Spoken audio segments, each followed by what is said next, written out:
काँग्रेस नेते राहुल गांधी 2 दिवस कोल्हापूरच्या दौऱ्यावर आहे। आज आणि उद्या राहुल गांधी कोल्हापुरात आहे। कसबा बावडामधील शिवरायांच्या पुतळ्याचं राहुल गांधींच्या हस्ते अनावरण पार पडणार आहे। उद्या कोल्हापुरातील संविधान सन्मान कार्यक्रमाला राहुल गांधी उपस्थित राहतील। तर आज संध्याकाळी राहुल गांधींचं कोल्हापूरमध्ये आगमन होणार आहे।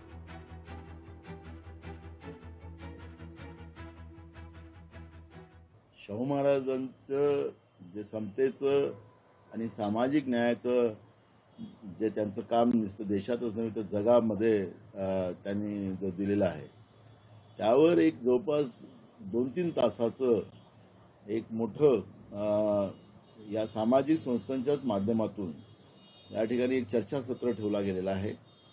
आणि शाहू महाराजांचं केलेलं कार्य ते आज भारतासाठीच नव्हे तर जगासाठी किती त्याचं योगदान आहे त्याबद्दलची भूमिका राहुल गांधीजी त्या ठिकाणी मांडणार आहेत। आणि म्हणून हा कार्यक्रम काँग्रेस पक्षासाठीच नव्हे तर आमच्या देशाच्या प्रत्येक लोकांसाठी शाहू महाराजांचं कर्तृत्व त्यांचा विचार या किती महत्त्वाचे आहेत त्या पद्धतीचं एक चर्चासत्र त्या ठिकाणी आयोजित केला गेला। राहुल गांधीला संविधान यात्रेत सहभागी होण्याचा मुळीच अधिकार नाही, कारण संविधान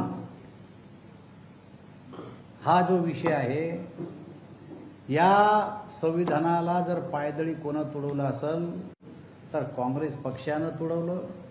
या देशामध्ये लोकशाही देशामध्ये आणीबाणी लावली, प्रमुख नेत्याला जेलमध्ये टाकलं।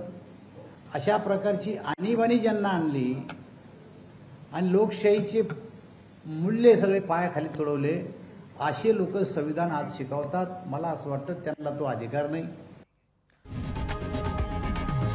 लोकशाही मराठी ऐका, पहा, जागरूक रहा।